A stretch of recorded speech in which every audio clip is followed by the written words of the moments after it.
Assalamualaikum warahmatullahi wabarakatuh. Alhamdulillahirrahmanirrahim. Wabihi nasta'inu ala umuri dunya waddin. Wassalatu wassalamu ala asrofil anbiya wal mursalin wa ala alihi wa sahbihi ajmain amma ba'du. Salawat serta salam tercurah limpahkan kepada panutan kita Nabi Muhammad sallallahu alaihi wasallam hingga sampai kepada kita selaku umatnya. Yang terhormat Bapak atau Ibu Guru Pengampu Mata Pelajaran Bahasa Indonesia SMA Negeri 1 Jetis dan teman-teman yang saya banggakan. Marilah kita panjatkan puji dan syukur kehadirat Allah Subhanahu wa Ta'ala yang telah memberikan karunia dan rahmatnya kepada kita semua sehingga dapat berkumpul di tempat yang insya Allah penuh berkah ini dalam keadaan sehat walafiat tak kurang satu apapun. Perkenalkan, nama saya Junda Latifah, nomor absen 13 dari 1243. Pada kesempatan ini saya akan menyampaikan pidato yang bertema pelaksanaan pemilu dan yang berjudul Saatnya Genci Memilih. Menurut saya, pemilihan umum itu adalah proses bagi semua rakyat dalam rangka pendewasaan bangsa. Dengan pemilu, kita bisa mengetahui seberapa jauh nilai demokrasi menjadi sebagian besar dari jati diri kita sebagai bangsa Indonesia. Pemilu juga salah satu momen paling penting dalam kehidupan demokrasi sebuah negara. Pada tahun 2024 ini, negara kita menyelenggarakan pesta demokrasi dan secara serentak pemilihan presiden, wakil presiden, DPR, DPD, DPRD, dan juga dilanjutkan dengan pilkada. Tentu ini bukan pekerjaan yang mudah. Pekerjaan ini sangat mempengaruhi masa depan bangsa Indonesia, negara kita, dengan melibatkan jumlah suara yang akan didapat oleh para capres dan cawapres. Dengan kondisi negara kita yang kaya akan suku dan budaya, juga kondisi geografisnya yang sangat beragam, rakyat-rakyat Indonesia tentu saja sangat mengharapkan agar tim KPU mampu menyelenggarakan pemilu yang sesuai dengan asas pemilu di Indonesia, yaitu langsung, umum, bebas, rahasia, jujur, dan adil. Kita sebagai masyarakat peserta, pemerintah maupun penyelenggara pemilu harus menjaga terhadap integritas masing-masing kita, konsisten terhadap ucapan dan keyakinan kita dalam memilih, sehingga mampu menolak praktek-praktek ataupun kecurangan dalam menjalankan tahapan pemilu nantinya. Para pemimpin yang nantinya terpilih diharapkan dapat menyesuaikan rencana pembangunan yang akan dibuat oleh pemimpin terdahulu. Dalam pemilu pasti tidak jauh dari pemilih pemula yang masih awam akan pemilu dan perlu diarahkan agar bisa memilih calon pemimpin yang akan dipilih nantinya. Pemilih pemula seperti saya, yaitu generasi muda yang akan menjadi pemimpin selanjutnya. Dengan demikian, para pemilih pemula dapat mencari informasi dari sosial media yang sangat dekat dengan generasi muda. Selain itu, juga diperlukan sosialisasi untuk generasi muda agar dapat menjadi pemilih yang cerdas, tahu bagaimana karakter pemimpin, visi, misi, dan lain sebagainya dari para calon pemimpin nantinya. Negara demokrasi seperti Indonesia menganggap para pemuda memiliki peran utama. Bisa kita lihat sejak awal kemerdekaan hingga masa reformasi selalu ada peran pemuda di dalamnya walaupun hanya kecil. Tidak hanya sebagai pemilih, akan tetapi juga ikut serta sebagai penyelenggara karena peran yang kecil bisa memberikan manfaat yang sangat besar untuk besok di masa yang akan datang. Para pemuda diharapkan terbebas dari dan keluar dari zona nyamannya, ikut berperan menyuarakan haknya sebagai warga negara.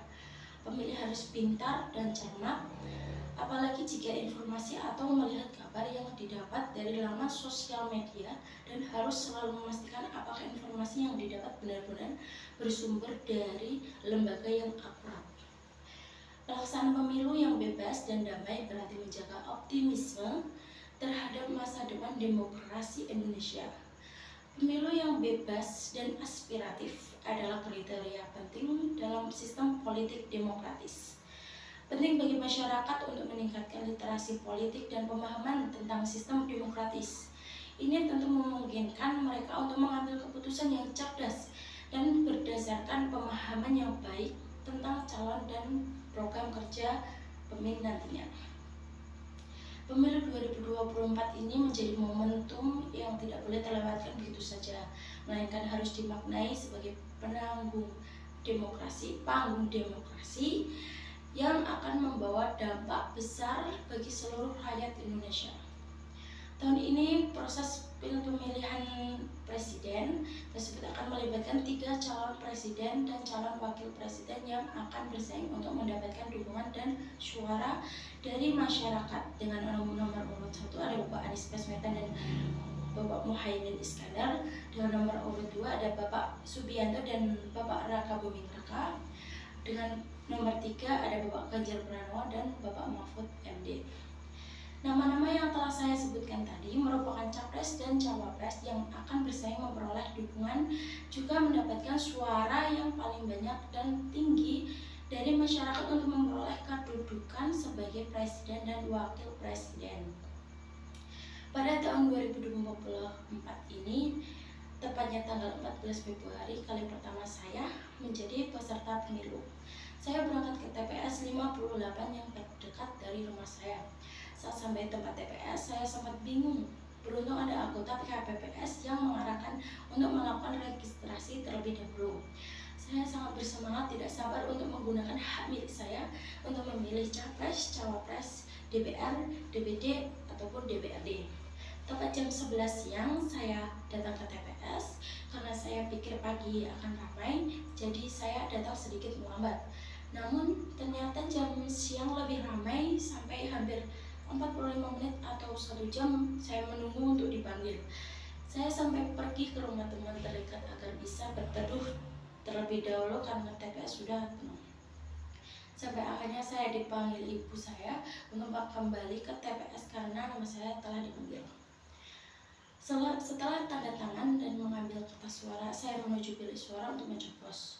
Saya sangat tidak berekspektasi jika kertas suara akan sebesar itu, sampai susah untuk mencoblosnya.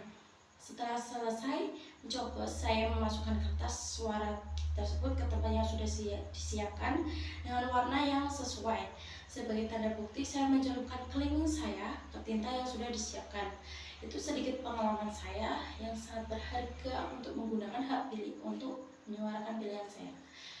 Pemilu ini salah satu pilar utama dari sistem demokrasi di mana kekuasaan politik diberikan kepada rakyat. Ini memberikan kesempatan bagi warga negara untuk berpartisipasi aktif dalam pengambilan keputusan politik dan memilih pemimpin yang mereka yakini akan mewakili kepentingan dan aspirasi mereka.